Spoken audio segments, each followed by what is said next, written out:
Paul Fustier, professeur émérite de psychologie, nous parle du lien d'accompagnement. Maëla Paul, docteur en sciences de l'éducation, nous parle de l'accompagnement comme posture professionnelle spécifique.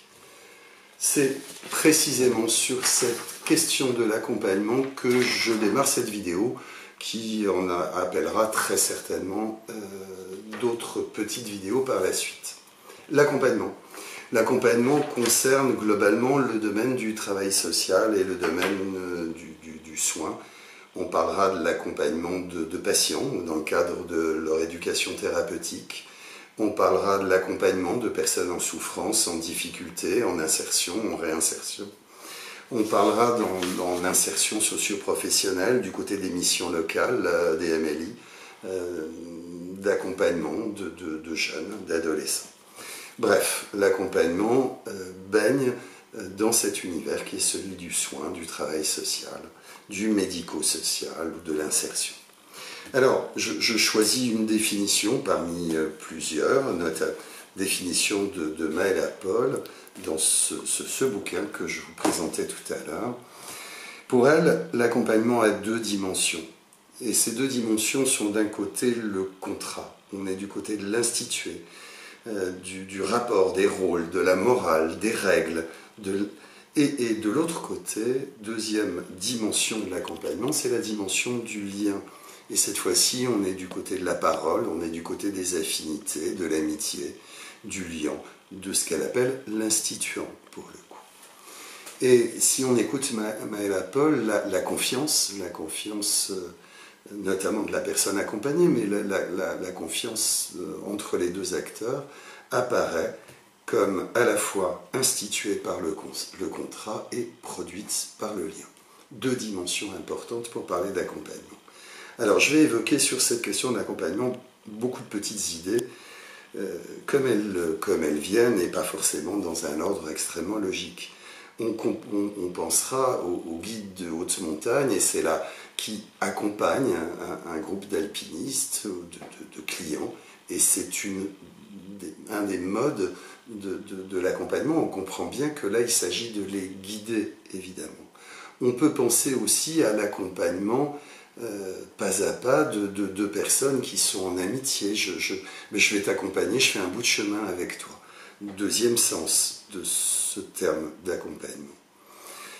Cheminer avec la personne, être à ses côtés, l'accompagner physiquement. Voilà plusieurs dimensions de l'accompagnement qui s'appliquent dans un certain nombre de cas au travail social. Dans le travail social, une des idées qui est présente dans l'accompagnement, c'est que l'on prend la personne là où elle en est. Elle peut être demandeuse d'insertion professionnelle, elle peut simplement être demandeuse de régler des problèmes de papier ou de couverture sociale, ou de régler des problèmes de santé. On l'accompagne pas à pas à partir de là où la personne en est. Accompagner, c'est aussi faire acte de présence.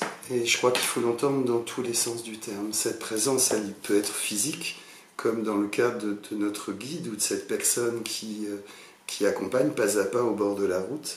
Mais cette présence, elle est aussi professionnelle dans un certain nombre de cas.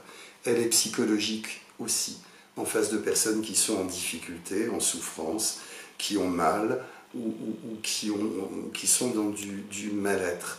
Accueillir, c'est aussi, accompagner, c'est aussi accueillir, donner du temps, écouter, reconnaître la souffrance, soutenir pour aider à supporter la souffrance, entourer les personnes. Dernière idée pour cette première vidéo sur l'accompagnement. L'accompagnement est forcément quelque chose de personnalisé.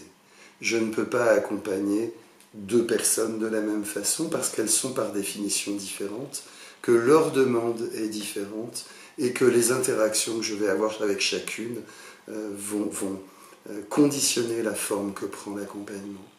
Telle personne va demander à être accompagnée pas à pas parce que ça fait tellement longtemps qu'elle ne sait pas ou qu'elle ne sait plus.